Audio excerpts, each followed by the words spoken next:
Voilà, donc bonjour à tous. Donc je vous remercie d'être présent pour parler sécurité. C'est pas forcément un sujet qui attire le foule, mais c'est quand même un sujet très important. Et aujourd'hui, on va parler sécurité, notamment avec la cohabitation avec d'autres entreprises. Voilà. Donc tous les thèmes du PPSPS et plan de prévention qu'on va développer. Alors, je vais couper les micros qui peuvent entraîner des bruits parasites. Voilà, c'est parti. Alors, n'hésitez pas à ouvrir le chat, la petite bulle chat qui s'indique sur votre menu en bas au milieu. Si vous avez déjà des messages à transmettre, comme ça vous pourrez les voir au fur et à mesure de la présentation et en tenir compte. Voilà.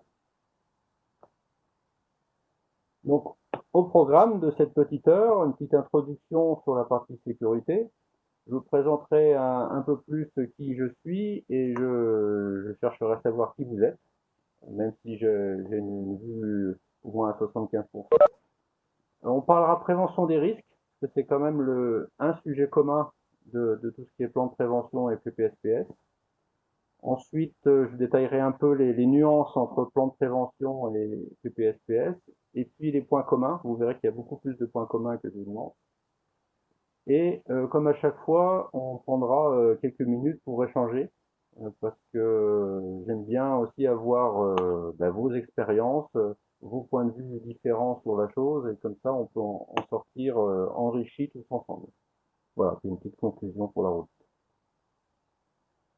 Donc, en introduction, quelques rappels quand même sur la sécurité. En 2018, d'après l'INRS, donc un Institut national de la recherche, donc des gens sérieux et documentés, sur 19 millions de salariés, il y a eu 660 000 accidents du travail, représentant 44 millions de jours d'arrêt. Ça veut dire quand même qu'en moyenne, un salarié représente 2,5 jours d'arrêt dans l'année, en 2018. C'est quand même énorme, sachant que tout le monde n'a pas eu d'accident, donc vous imaginez la durée de certains arrêts. Et donc, dans la réalité des faits, c'est pas chaque salarié qui a eu 2 jours d'arrêt, c'est 3,4% de salariés qui ont eu un arrêt de travail en 2018. Et malheureusement, là-dedans, on compte pas tous ceux qui sont pas salariés, donc tous les travailleurs indépendants, les petits patrons qui traversent les toits, qui chutent des chutes d'une charpente et autres, qui se rajoutent à ces chiffres-là. Donc c'est absolument pas négligeable. Et sur tous ces accidents, 15% des accidents ont eu lieu avec des salariés d'entreprises extérieures. Donc des entreprises extérieures qui interviennent soit sur un chantier, soit à l'intérieur de votre entreprise. Petit bémol, je vous enverrai la présentation, hein, évidemment. Je vous enverrai tout ça à la fin. Alors, les secteurs les plus concernés, on s'en doutait, le BTP, ça c'est sûr. Le secteur de l'intérim, eh oui, on a des personnes qui interviennent dans des entreprises qui ne sont pas forcément très bien formées ou qui n'ont pas l'habitude de l'entreprise. Donc, vous voyez, elles sont en deuxième rang 2 pour le niveau des accidents. Le secteur de la santé, les transports, le commerce, le bois, et l'industrie, elle est quand même beaucoup plus loin, parce que l'industrie a quand même eu des années d'avance en termes de prise en compte de la sécurité. Donc on voit bien qu'il y a une divergence entre les différents secteurs.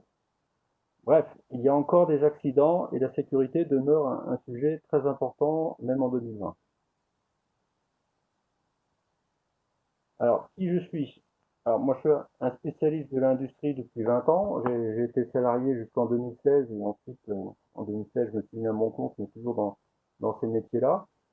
J'ai eu en charge des services sécurité pendant à peu près 10 ans, dans des entreprises où il y avait beaucoup d'accidents de travail. La dernière en date, quand je suis arrivé, il y avait un accident de travail grave par semaine.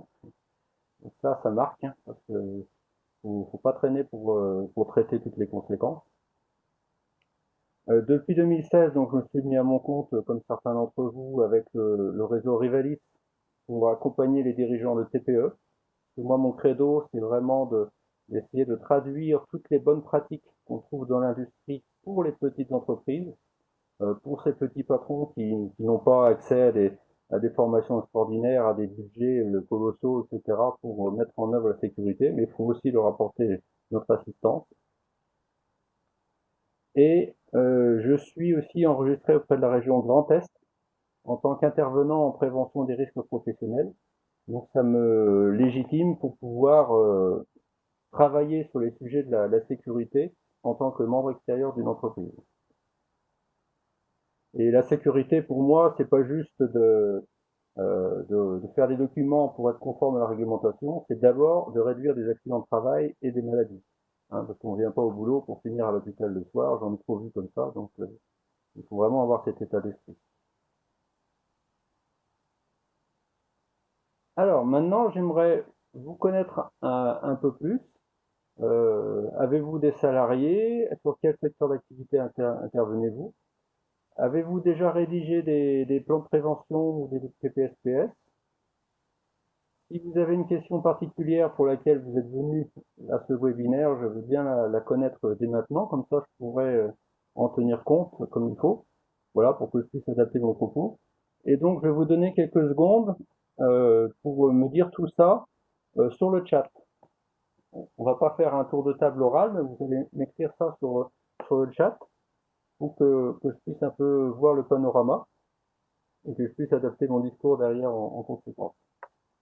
C'est parti.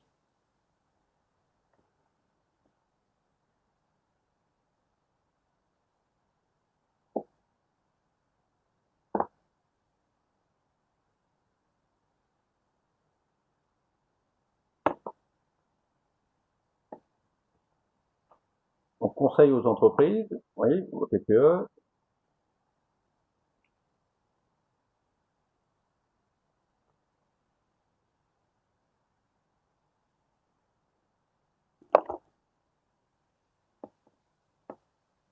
Oui, a déjà réalisé des plans de prévention avec son ancien employeur, effectivement.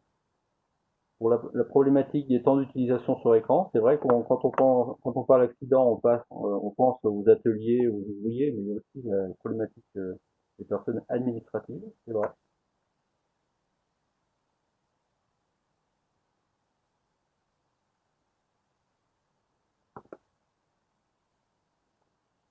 Il y a d'autres profils.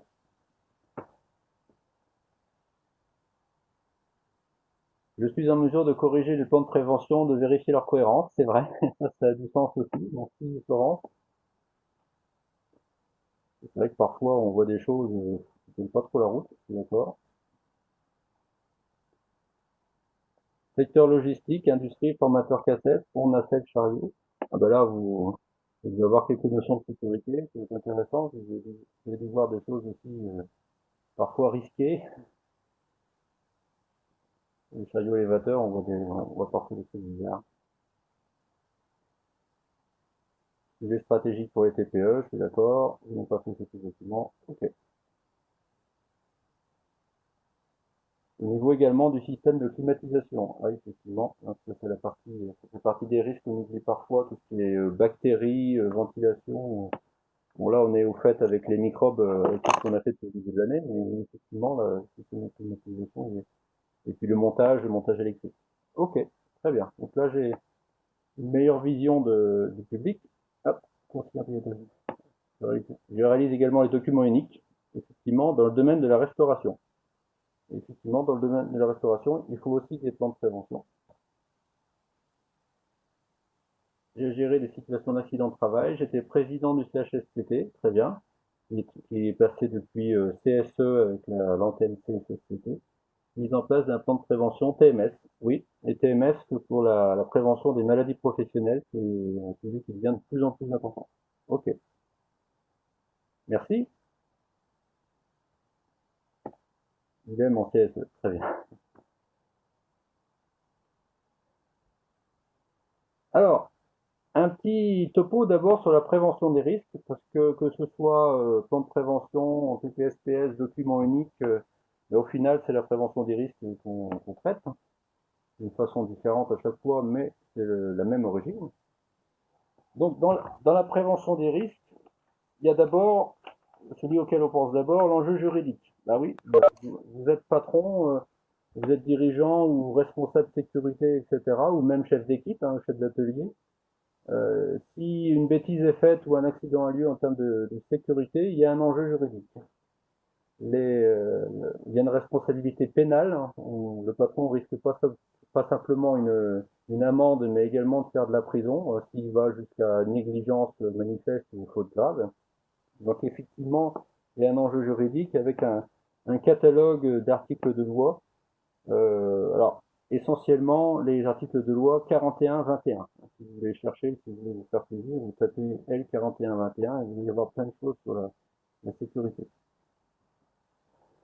Les enjeux humains, bon, comme je le disais tout à l'heure, on ne vient pas au travail pour finir à l'hôpital, ou alors vous espérez peut-être atteindre la retraite sans avoir l'épaule cassée ou le dos, ou être en chaise roulante, ou ne plus entendre d'une oreille, etc. Donc effectivement, non seulement la retraite sera de plus en plus loin, mais si on pouvait l'atteindre en bon état, ce serait quand même mieux. Là aujourd'hui, on parle de l'espérance de vie qui s'améliore. Eh bien, elle s'améliore si on considère simplement le fait d'être en vie, mais elle se dégrade si on considère le fait d'atteindre la retraite en bonne santé. Voilà. Donc, il y a deux types d'espérance de vie. Donc, il y a un enjeu humain, il y a des enjeux humains très importants.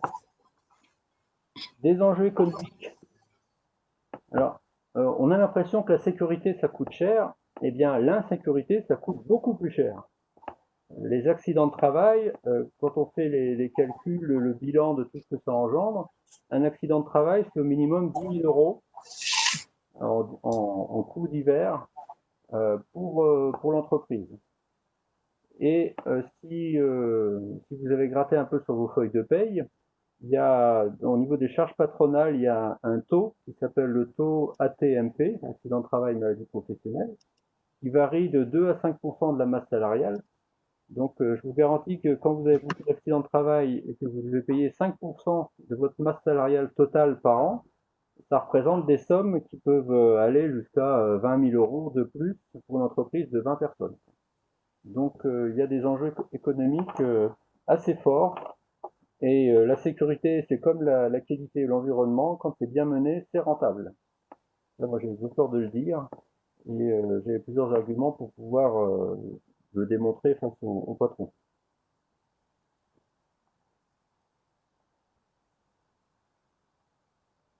Et des enjeux sociaux. Pour maintenir un bon climat social, il faut d'abord que les employés se sentent en sécurité dans l'entreprise. S'ils viennent avec la boule au ventre parce que ils ont l'impression qu'ils vont se prendre un talent dans la figure ou qu'il y a une entreprise extérieure qui va faire n'importe quoi et qui va les mettre en danger, déjà ça vous met dans un contexte social un peu difficile. Donc la sécurité permet aussi d'agir sur cet aspect-là et d'améliorer le contexte social. Et on a parlé de CSE, CHSCT juste avant. Il faut effectivement les associer, et si le CSE se rend compte que la direction est consciente de ces enjeux sociaux via la sécurité, bah, tout de suite le dialogue est beaucoup plus facile.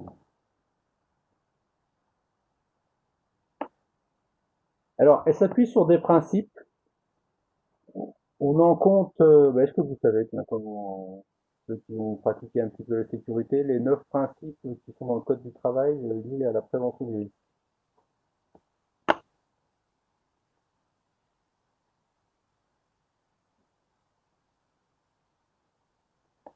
Alors, il y en a 9. On va les énumérer. Et pourquoi on va les énumérer? Parce que moi, pour faire mes plans de prévention, mes PPSPF, mes documents uniques, je les ai toujours sous les yeux. Parce qu'en fait, si on les imprime, si on les utilise vraiment, ces 9 principes, très facile à mettre en œuvre derrière les documents uniques. Le premier principe, enfin, vous allez voir, hein, c'est comme les 8 autres, c'est assez évident, mais il suffit faut le faire. Éviter les risques.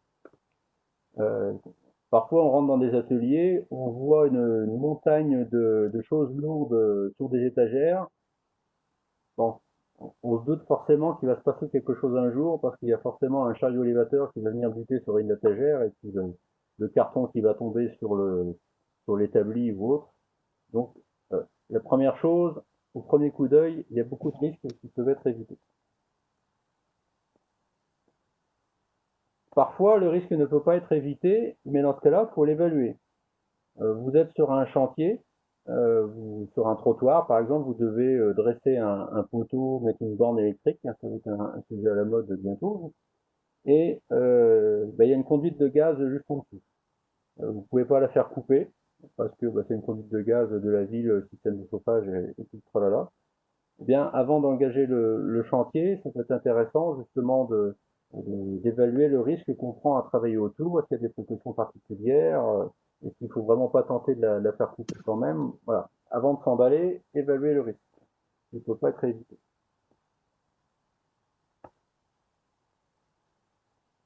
Couper les risques à la source. Ben, si on parle de conduite de gaz, c'est pas forcément évident à couper. Par contre, s'il y a une conduite électrique, un courant électrique, quand par exemple des personnes viennent chez vous pour installer un compteur Linky, ça c'est un autre sujet à la mode, ben, ils coupent le courant. Voilà. Donc c'est peut-être bête, mais malheureusement, moi j'ai déjà vu des électriciens finir avec une main paralysée parce que ben, ils n'ont pas voulu prendre 30 secondes pour couper le courant. Ils étaient sûrs de leur coup, quoi. Mais voilà. Donc combattre le risque à la source, ça prend peut-être 30 secondes, c'est peut-être un peu pénible, mais bon, au moins le risque a disparu. Adapter le travail à l'homme. Là, c'est pareil, on a l'impression que l'homme peut se plier en quatre, peut se mettre dans tous les sens, on y arrivera bien. Là, ça marchera une fois, deux fois, et puis à la 10e fois, on aura un dossier de maladie professionnelle parce que le dos sera cassé. C'est toujours possible d'adapter le travail à l'homme. Ça prend un peu de temps parfois. Vous allez mettre 1h15 au lieu d'une heure à faire le boulot, mais au final, la personne rentrera chez elle sans avoir mal au dos et pourra travailler plus longtemps. Donc, ayez ce réflexe de me dire, là, cette situation, est-ce qu'avec une table élévatrice, tiens, je pourrais pas faire cette tâche-là à hauteur d'homme plutôt que de me plier le dos, par exemple. Adapter le travail à l'homme. Surtout que on peut tenir compte de l'évolution de la technique. En 2020, je vous mets au défi de me dire, là, j'ai pas de solution technique pour éviter ce problème-là, gérer ce risque. Là, un sujet sur lequel j'ai souvent travaillé, c'est les gants. Hein. Les gants contre les coupures, se prendre, qui isolent, ergonomiques contre la chaleur, etc. Sur quelque chose de tout simple comme un gant, il y a eu énormément d'évolutions techniques. Et on trouve maintenant des gants qui, qui épousent vraiment la forme de la main, très ergonomiques, très légers, on ne transpire pas dedans et qui résistent bien aux coupures. Donc documentez-vous bien, euh, regardez ce que fait la concurrence ou les différents fournisseurs. En 2020, on a des solutions techniques pour la plupart des métiers.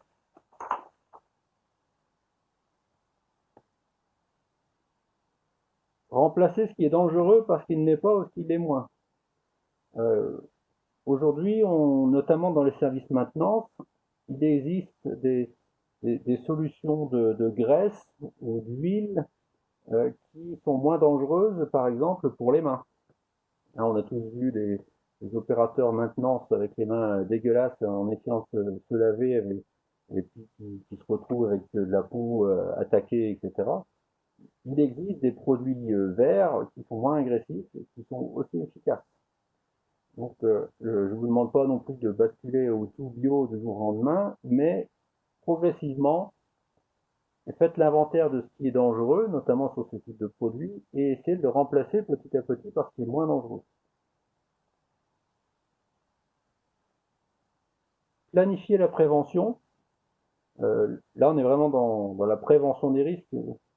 Traiter un accident du travail, c'est bien, bah, sauf que l'accident, il a eu lieu, quoi. Si on avait pu l'anticiper, ça aurait été mieux. Et donc, on peut planifier des actions de formation, des actions de sensibilisation, des actions d'analyse d'un danger potentiel avant.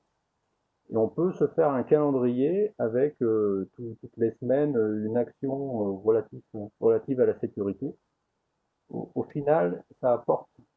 La sécurité, ça s'améliore par l'amélioration continue. Ça s'améliore pas en tapant un grand coup dans la fourmilière et en criant dans l'atelier. C'est vraiment des actions de tous les jours. Et pour mener ces actions de tous les jours, il faut le planifier. Ça devienne un rendez-vous au même titre que vous faites une réunion de prod ou des appels fournisseurs. Planifiez aussi des actions de prévention. Prendre des mesures de protection collective, ça c'est le 8e principe. On parle beaucoup des EPI, équipements de protection individuelle. Malheureusement, on ne parle pas assez des EPC, équipements de protection collective. C'est souvent moins cher, c'est un peu plus pénible à mettre en place, mais c'est plus efficace.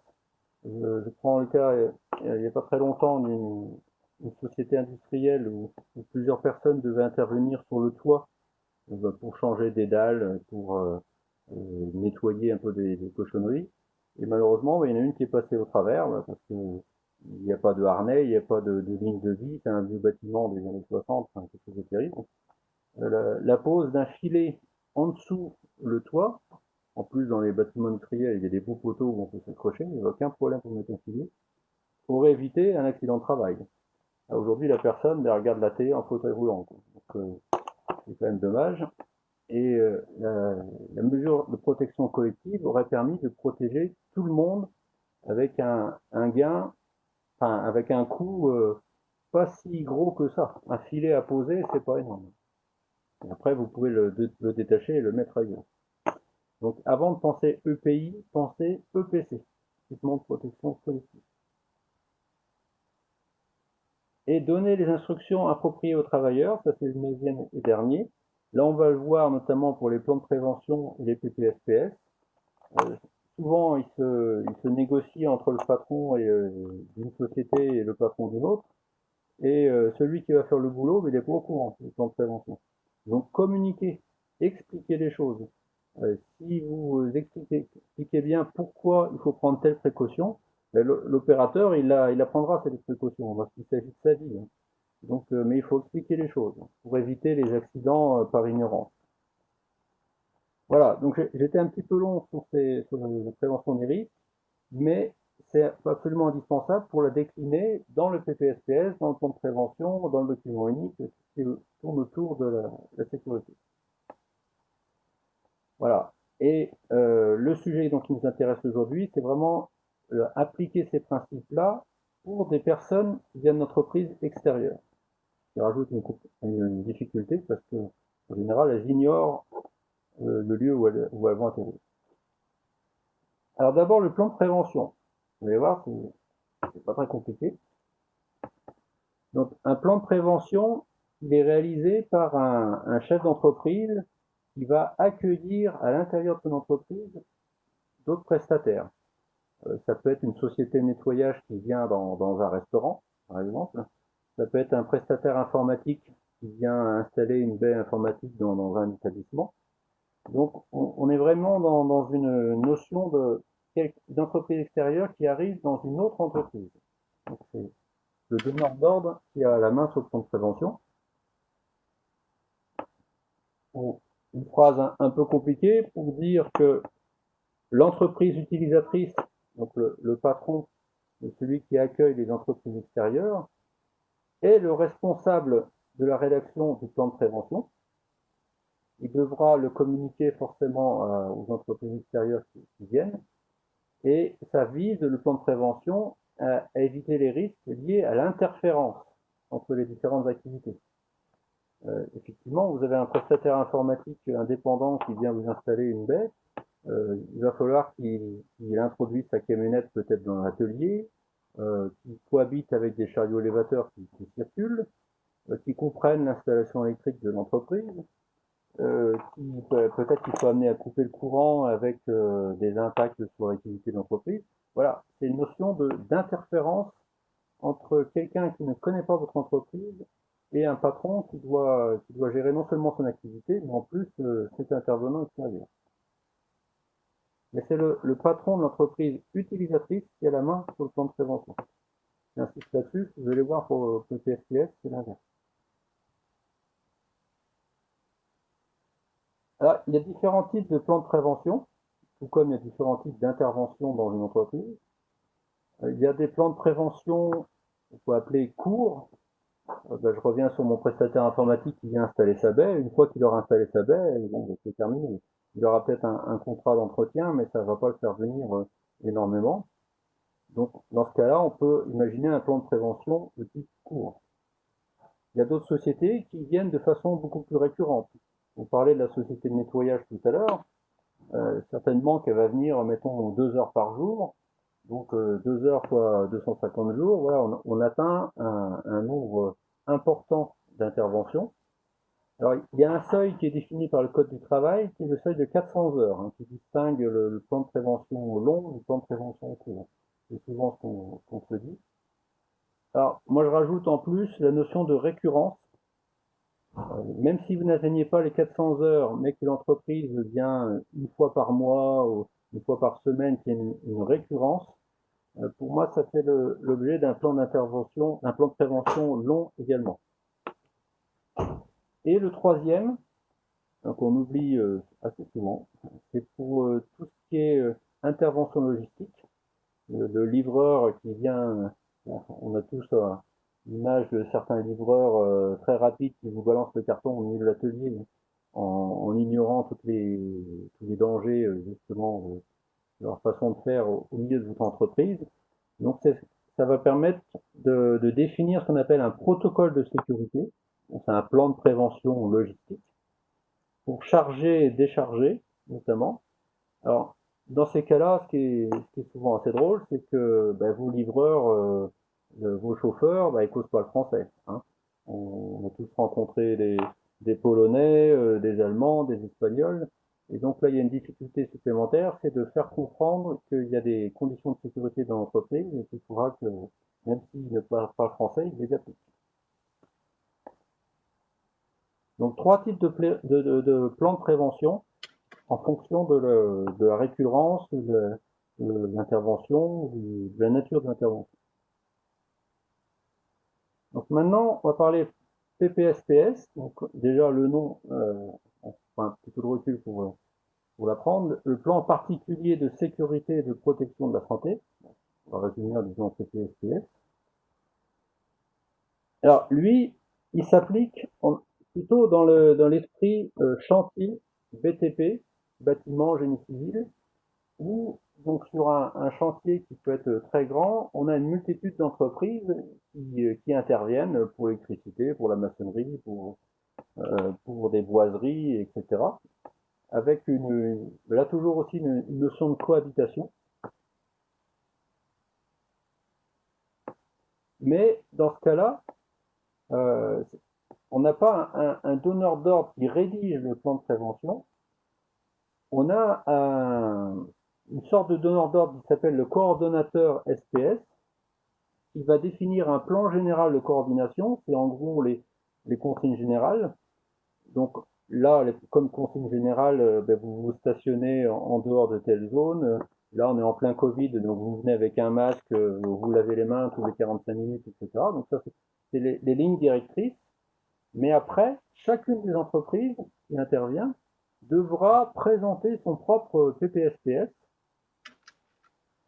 et le soumettre au coordinateur pour expliquer, moi mon intervention, elle est de cette nature-là, et j'estime que j'ai besoin que de ces consignes-là, ces sécurités-là pour pouvoir intervenir. Et donc, il devra faire valider son PPSPS par le coordinateur. Donc, c'est bien l'esprit inverse. Dans le plan de prévention, c'est l'entreprise qui accueille, qui soumet son plan de prévention, et l'entreprise extérieure l'accepte, il négocie un peu, mais en tout cas l'applique. Là, on a un coordonnateur qui s'assure en gros que tout va bien, et chacune des entreprises qui va intervenir doit soumettre ces conditions d'intervention et les faire valider. Donc c'est vrai que dans ces cas-là, on a souvent des petites TPE, des entreprises avec un ou deux salariés qui n'ont clairement pas le temps de faire de la paperasse, hein, pour résumer, et qui sont très embarrassés par cette situation-là, parce que quand il faut intervenir sur un chantier SNCF, par exemple, hein, j'ai eu le cas d'une entreprise à trois qui devait mettre une simple rambarde à proximité d'une ligne SNCF. On a passé plus de temps à rédiger le PPSPS qu'à mettre la rambarde. Hein. Mais voilà, faut s'y attendre quand même. Et de toute façon, si vous n'avez pas soumis le PPSPS, il n'aurait pas le droit d'accéder au chantier. C'est simple. Mais voilà, c'est quelque chose à prendre en compte quand on est petit patron.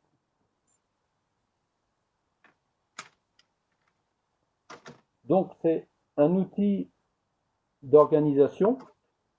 On explique au coordonnateur quelle est l'organisation on met en place pour intervenir et qui va permettre d'anticiper les coactivités. Alors, le coordinateur, il va être là pour dire ok, monsieur le maçon, vous voulez intervenir de cette manière-là, mais je vous rappelle quand même qu'il y aura un architecte ou un électricien qui sera à proximité. Et donc, il faut faire gaffe aussi à ne pas renverser son échafaudage, par exemple. Voilà. Parce que le maçon ne sera pas forcément au courant de qui intervient et quand. Il n'aura pas forcément le planning de tout le monde en vue. Alors, vous allez voir, il y a quand même beaucoup de points communs entre les deux. Et puis, je dirais, c'est tout le contenu, quoi. Alors, je vous mets deux sommaires un plan de prévention long et un PPSPS. Mais vous retrouvez quasiment les mêmes lignes. Bon, il y a des annexes que j'ai mis en plus, mais on pourrait les retrouver aussi dans le plan de prévention.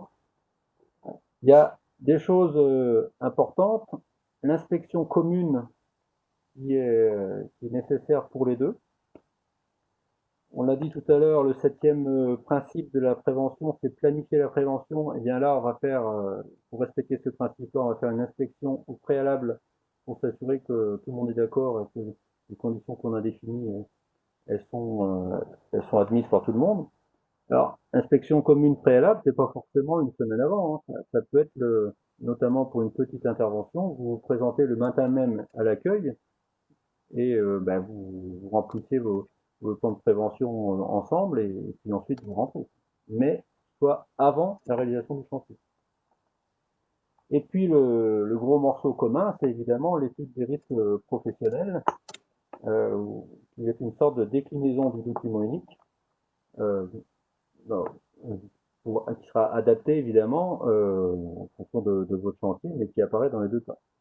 Et vous voyez aussi que les autres points sont communs. Il faut décrire le secteur d'intervention, évidemment, l'organisation médicale, est-ce qu'on aura besoin d'installations sanitaires, etc., les raccordements aux énergies. Bon, il y a quand même beaucoup de points communs. Donc dans les deux cas, comme je le disais, il faut une visite préalable, qui peut être le matin même, mais en tout cas, il faut prendre rendez-vous entre les deux parties, l'entreprise utilisatrice et celui qui va intervenir avant le chantier. Il faut évidemment décrire suffisamment le chantier et l'installation de cohabitation. Alors, je précise qu'un plan de prévention, ça concerne une tâche donnée. Admettons que vous avez prévu d'intervenir le lundi 5 mai à tel endroit, et un plan de prévention, il va préciser que le lundi 5 mai, vous aurez le droit. Mais si finalement vous intervenez que le 14 août, il faudra peut-être en refaire un autre parce que la zone de cohabitation aura changé.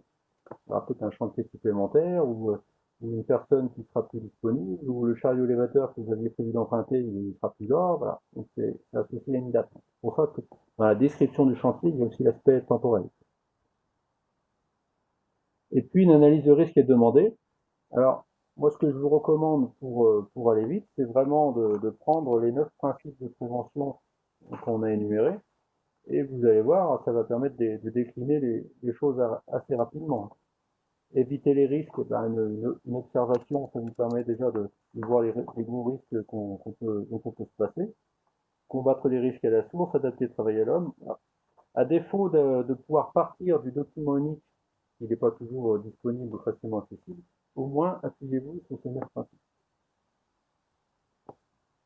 Et puis après, on a des annexes qui sont oui, le plan de circulation, les consignes en cas d'accident de travail. Est-ce que dans votre équipe, vous avez un secouriste, par exemple? Est-ce que vous avez une trousse de secours? Est-ce qu'il faut appeler le 112 ou le 18? Ça dépend des fois. Enfin, bref, les procédures d'urgence, tout ça, ça a complété. Alors dans le cadre du plan de prévention, c'est le patron qui accueille qui a déjà toutes ces consignes-là. Dans le cas d'un PPSPS, ces informations-là, on les trouve quand même dans le plan général de coordination qui est proposé par le coordinateur, parce que les procédures d'urgence, elles sont quand même communes à tout le monde. Donc, quand on rédige un PPSPS, il faut prévoir aussi du temps pour lire un plan général de coordination qui est fourni par le maître d'œuvre, par exemple la SNCF ou Vinci ou d'autres. Et le Covid-19 dans cette histoire. Alors, j'ai fait exprès de ne pas en parler beaucoup parce que pour moi, le Covid-19, ben, c'est un risque supplémentaire parmi d'autres. Et il ne faudrait pas que le Covid-19 nous fasse oublier les autres. Alors, on l'a évoqué tout à l'heure, le Covid-19, ben, c'est un virus, au même titre que vous pouvez choper la salmonelle si les douches sont pas entretenues. Donc, il y a des précautions à prendre, mais il ne faut pas que ça prenne la main sur tout le reste et que par notre négligence, on oublie qu'il y a aussi des accidents électriques, il y a aussi des chutes de plein pied, il y a des chutes de hauteur et tout ce qui va avec. Voilà, donc le Covid-19, effectivement, là, ça fait la une de l'actualité, mais bon, c'est un risque supplémentaire et vous traitez comme une ligne supplémentaire. Faut pas que ça vous fasse oublier le reste. Voilà, donc ben, vous rajoutez une ligne, voire une annexe dans l'analyse de risque. Voilà, souvent on a rédigé dans chaque entreprise un protocole issu de ce que le gouvernement a suggéré pour chacune des professions. Et on joint ça en annexe, mais il ne faut pas que ce soit 90% de votre plan de prévention. Hein. Je vous rappelle qu'avant le Covid, il y avait beaucoup d'accidents, donc il ne faut pas oublier tous les risques qui existent déjà, sans même parler du virus. Voilà, donc j'ai exposé les deux associés à la prévention. Maintenant, je voudrais qu'on échange un petit peu. Euh, alors, j'ai vu que, par exemple, Pierre-Luc, vous avez géré un budget de plus de 700 000 euros sur le sujet, d'accord? Un peu de consistance. Est-ce que vous voulez nous en parler un peu de cet aspect-là et comment vous gériez notamment les relations avec les entreprises extérieures? Voilà, quand je dis le budget, c'est monté jusqu'à 700 KE dans l'entreprise pour laquelle je travaillais. Et là, ce que je voulais expliquer particulièrement, c'était que c'est une action dans le temps. C'est-à-dire que, en fait, les performances, ce qu'on doit payer en contribution aux accidents du travail, il faut savoir que quand on a un accident au travail, enfin, un accident dans l'entreprise et qu'il est sous la responsabilité, déclaré comme étant sous la responsabilité de l'entreprise, la totalité de la prise en charge par la caisse primaire d'assurance maladie, enfin tout ce qui va, est pris en charge par la société sur le lieu. Et ça, c'est quelque chose, on parlait tout à l'heure de budget, comme quoi ça coûtait moins cher de faire de la prévention, on mettait peut-être un peu plus de temps, mais il suffit que vous ayez un accident de travail pour que ça chiffre excessivement vite. Et dans certains cas, ça peut mettre en péril l'activité économique, et c'est peut-être un peu, j'allais presque dire, normal. Et là où il faut faire attention aussi, c'est que à l'époque, le cycle, si on voulait améliorer durablement cette performance-là, ce coût-là, le faire baisser, c'est sur un cycle de 3 ans. On prend, c'est une moyenne lissée sur 3 ans qui permet de durer voilà. Ça veut dire que si vous avez une bonne performance une année, mais que vous avez un gros pépin l'année d'après, et ben vos efforts sont presque pas réduits à néant parce que vous aurez évité des accidents, mais financièrement, c'est un peu compliqué. Alors, moi, une des premières choses, je pense qu'on a tous comment ça s'appelle, des plans en place. Moi, les problèmes auxquels j'étais confronté, c'est qu'il faut s'attendre un petit peu à tout et anticiper. C'est-à-dire que moi, les documents uniques, les plans de prévention, tout ça est très très bien fait, tous rangés soit dans la mémoire des ordinateurs, soit dans des classeurs. Et je vais prendre le cas par exemple sur un des sites sur lesquels j'ai fait mettre à l'entrée dans la guitoune de la sécurité. Je les ai fait afficher à l'extérieur parce qu'ils étaient bien rangés à l'intérieur, mais quand les gens étaient à l'extérieur, ils n'y avaient pas accès. Ça ne sert à rien. Donc, je pense qu'il y a un sujet d'accessibilité qui est fort important pour avoir les bons réflexes, notamment les gens appelés, comment fonctionner. Et, et, et je rejoins Jean-François, ce qui est vraiment important aussi, c'est d'anticiper, se mettre en anticipation et déjà avec les services de maintenance, quand on a des prestataires extérieurs, alors quand je dis maintenance, c'est maintenance au sens large. C'est de la maintenance informatique, c'est de la maintenance de bâtiments, c'est de la maintenance d'outils de production. C'est d'avoir réfléchi avec chacun des services à l'avance, avant que les gens arrivent sur le site, on ait pu leur transmettre des informations et qu'on ait un retour, j'allais dire, paraphé, signé. Pardon? Oui, oui. Voilà. Donc, de sorte à ce que, avant que les gens interviennent sur le site, ils soient déjà au courant des consignes de sécurité, ce qu'ils peuvent faire et ce qu'ils ne peuvent pas faire. Et deuxième chose qui est important aussi, parce qu'on a eu le cas, c'est mettre votre responsable sécurité, enfin le responsable sécurité que j'animais, on avait mis un planning, c'est-à-dire qu'on sait à l'avance qui va intervenir et comment on va intervenir, de sorte à ce qu'on était confronté une fois à des interventions simultanées qui ne pouvaient pas travailler ensemble. Donc, encore une fois, c'est un minimum d'organisation, mais avec un peu d'organisation et de rigueur, ça doit nous permettre d'éviter des situations ubuesques ou compliquées. Vous avez raison. Là, je vous donne un cas classique auquel on se fait souvent avoir, c'est celui qui vient changer les gobelets de la machine à café. Bon, là, aujourd'hui, il n'a plus le droit de venir, mais en général, il se pointe n'importe quand, il fait son truc sans s'occuper du tout de ce qui se passe autour, et il peut mettre en danger certains travailleurs de l'entreprise. Donc, effectivement, le fait de planifier les choses, de lui imposer des heures d'arrivée, de contacter telle personne, etc., ça peut aller jusqu'à sauver des vies, j'allais dire, hein. Mais, Alors, il y a ça et plus enfin, il y a la personne qui fait la distribution de boissons et l'entretien des distributeurs. Ce que j'ai aussi régulièrement constaté, vous allez voir, c'est tout bête, c'est qu'une société qui faisait de la maintenance et qui s'occupait de la chaufferie et du chauffage, de la production de vapeur, voilà, et qui venait notamment le dimanche soir pour vérifier que le lundi, ça reparte bien, garer son véhicule devant l'entrée. Mais au lieu de le garer à gauche, il le garait à droite. Et s'il avait un accident à un moment donné, le véhicule bloquait l'accès au site. Et il a fallu, ça a mis énormément de temps pour que les gens comprennent. Et je pense qu'encore une fois, il faut avoir du bon sens paysan, les pieds sur terre, pour pouvoir mettre des choses, parce que des choses en place, des procédures toutes bêtes, mais qui font, je veux dire, qui peuvent bloquer des situations à un moment donné, et où ça peut être catastrophique. Imaginons que la personne qui intervient, où elle est quasiment toute seule avec un appareil au cas où il y a un souci, mais si la personne a garé son véhicule du mauvais côté de l'entrée, bah, les secours ne pourront pas rentrer ou ils mettront peut-être 5 à 10 minutes de plus pour accéder. Et parfois, quand on est en situation critique, 5 à 10 minutes, c'est vital. Donc, ce sont toutes ces choses-là. Je pense que Jean-François, vous serez d'accord avec moi. Ce sont des choses qui doivent être pensées au départ. Je ne pourrais pas vous le présenter, et puis je ne peux pas sortir les documents comme ça.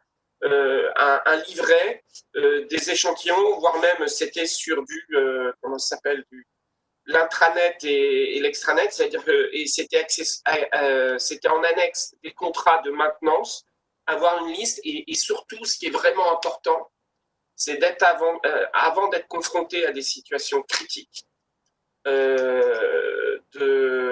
d'anticiper pour éviter les situations.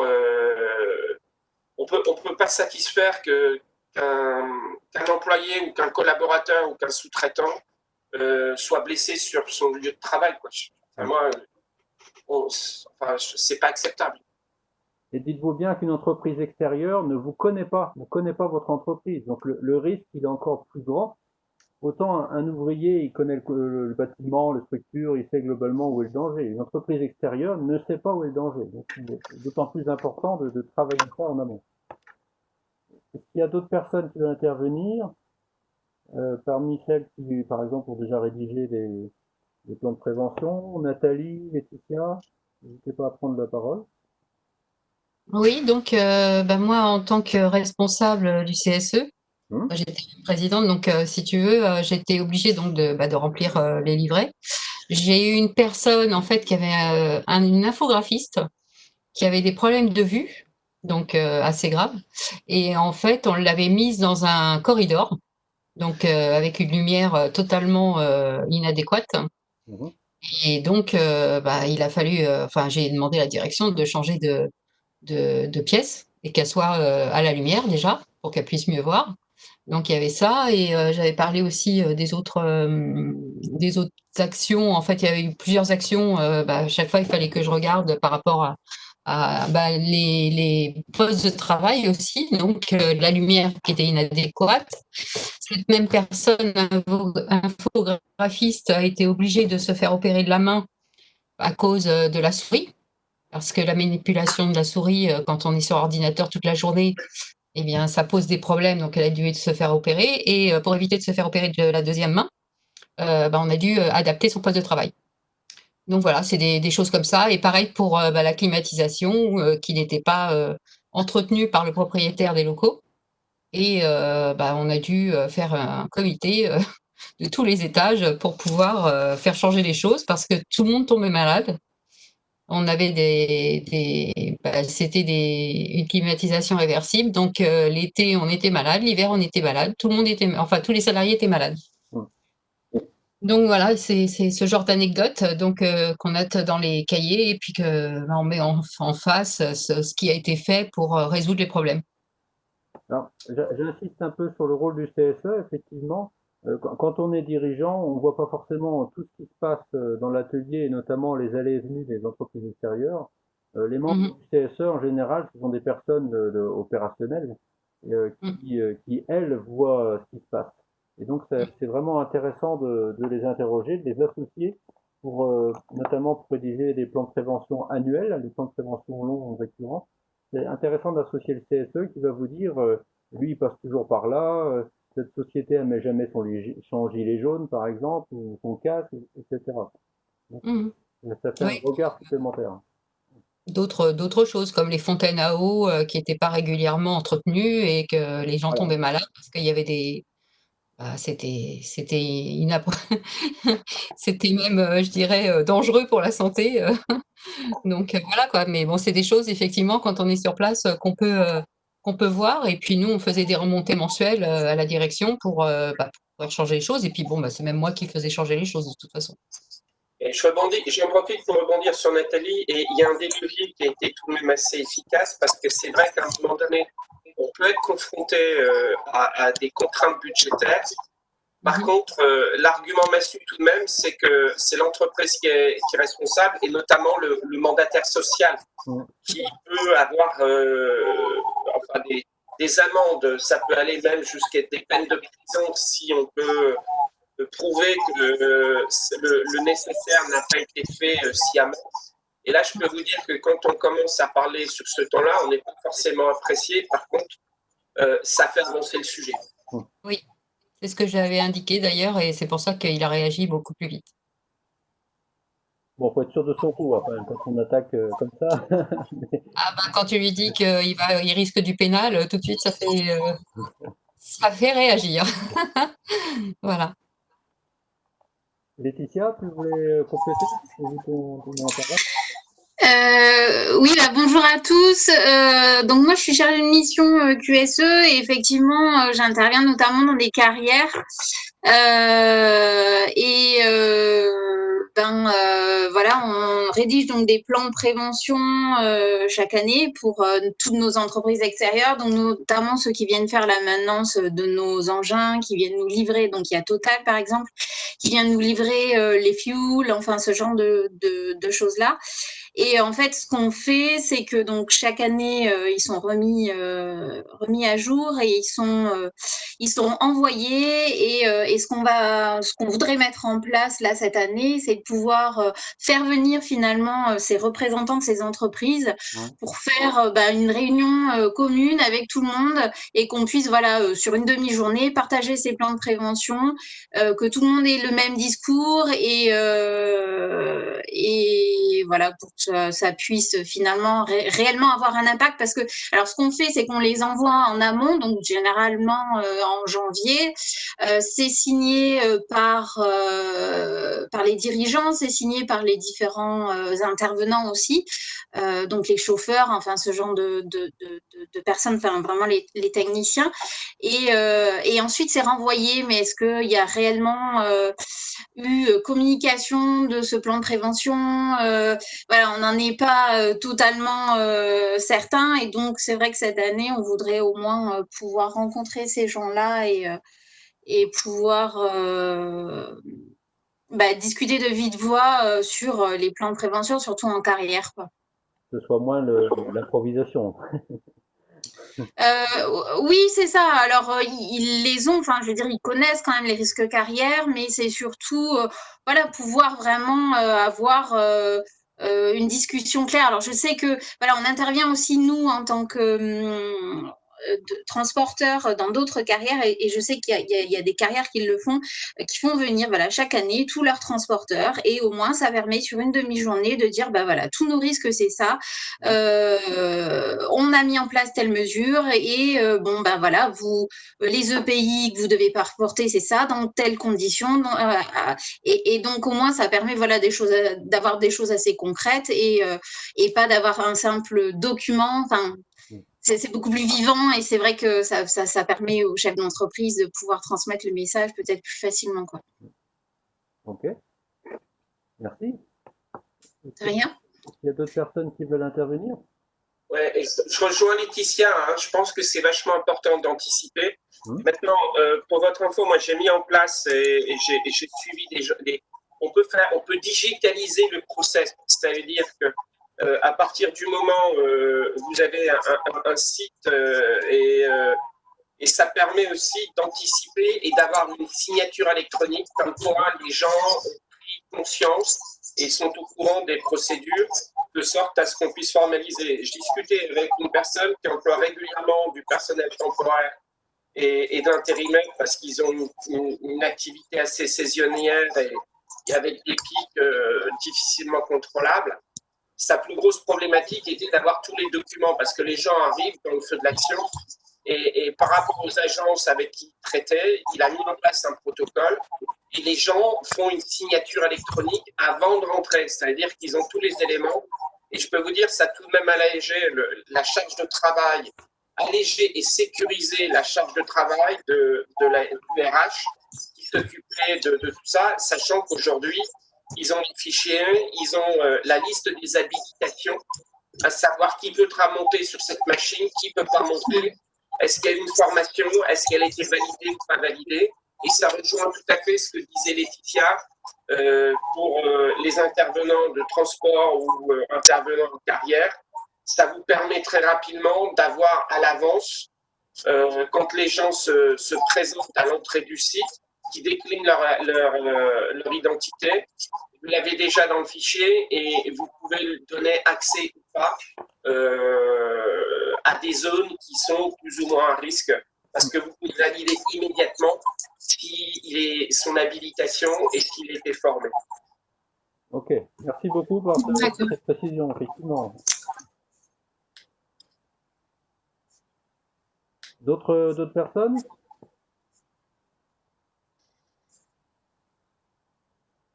Voilà, n'oubliez pas, 660 000 accidents du travail par an en France, et donc 15% d'entreprises extérieures qui interviennent quelque part. Donc c'est pas négligeable, ça peut être votre voisin, ça peut être vous.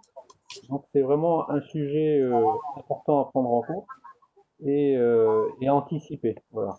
Et puis effectivement, la dernière intervention de Pierre-Luc nous dit qu'on peut utiliser aussi des nouvelles technologies pour faciliter le process. Donc, merci. Merci pour cette précision. Alors, en conclusion, donc, un plan de prévention des risques, c'est chez un client et piloté par le client, ou par vous-même si vous êtes le donneur d'ordre. Et donc, quand on fait intervenir des entreprises, des prestataires dans son entreprise. Et le PPSPS, c'est la même histoire, sauf que là, vous êtes sur un vaste chantier, il y a une multitude d'entreprises qui interviennent, et vous devez soumettre votre sorte de plan de prévention, finalement, à un coordinateur qui s'appuie, lui, sur un plan général de coordination. Alors, quand vous chiffrez un chantier, prévoyez quelques heures là-dessus.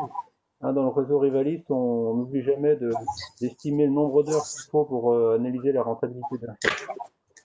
Pour lire un plan général de coordination, il faut un petit peu de temps. Pour rédiger un PPS, il faut un petit peu de temps. Pour faire les visites préalables, il faut un petit peu de temps, surtout si le chantier est loin. Donc, n'oubliez pas ça. Le patron, il fait pas ça pour la gloire. Il faut aussi qu'il l'inclue dans son chiffrage, quoi. Et les deux contenus sont assez similaires, au moins des extraits de tout ce qui vient du document unique. Donc, si on a fait les choses dans l'ordre, qu'on a établi un document unique, l'établissement du PDP et des PPSPS est très rapide. Alors, ça reste quand même des exercices assez fastidieux, et moi je comprends tout à fait qu'un chef d'entreprise, notamment dans une TPE, n'ait pas que ça à faire. Hein. Concrètement, moi j'ai des clients qui m'appellent pour les rédiger parce que je vois bien que c'est pas leur truc, et puis je préfère y passer une demi-heure ou une heure personnellement que eux 4 heures, et pendant ce temps-là ils font pas leur boulot, quoi. Donc ça peut être l'occasion aussi, et je pense à certains d'entre vous qui veulent développer leur activité, ben de proposer ce type de prestation.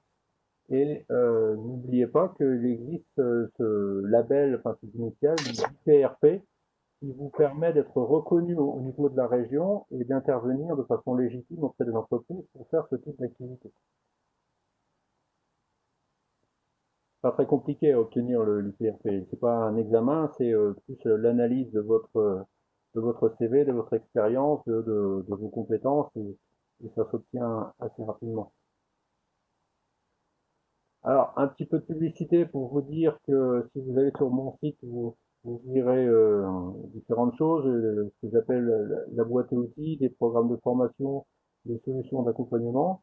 Mais là, je voulais vous parler en particulier de ce qui me concerne. Donc, j'ai créé une plateforme d'e-learning, donc avec des tutoriels de formation à télécharger et à appliquer quand vous voulez, et notamment sur les plans de prévention et les PPSPS, donc qui vous permettront d'avoir des supports pré-remplis, hein, que j'applique personnellement déjà dans les entreprises. Donc c'est pas du téléchargé d'internet théorique, hein, c'est vraiment des choses concrètes.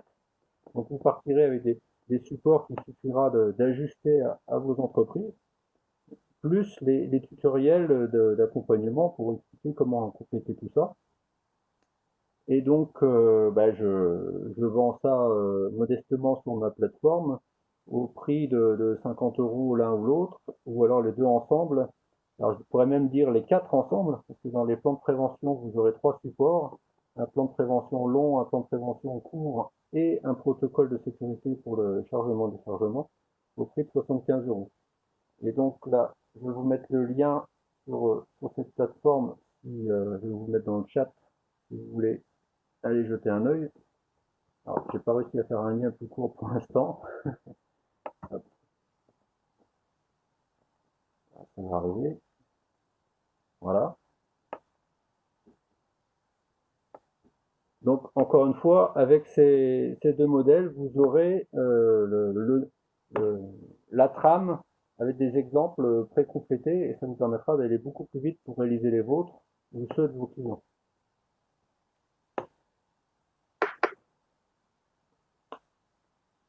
Et puis pour terminer, avant de faire un dernier appel aux questions, je vous demanderai aussi si vous avez la gentillesse de me remplir ce petit questionnaire de satisfaction que je vais mettre aussi dans le chat.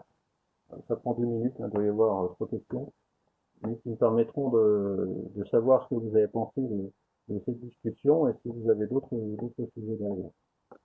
Moi, je vous laisse dans le chat quelques minutes. Est-ce qu'il y a d'autres de personnes qui veulent parler ou qui ont des remarques à faire pour conclure?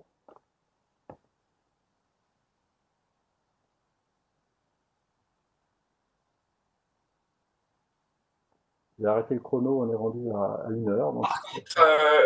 Jean-François, là, parce que on va faire comment ça s'appelle je vais faire un copier-coller, mais Je ne sais pas, est-ce que vous pourriez mettre ce lien soit sur LinkedIn ou nous le renvoyer aux gens qui ont participé, de sorte à ce qu'on puisse historiser le lien et y revenir. Tout à fait.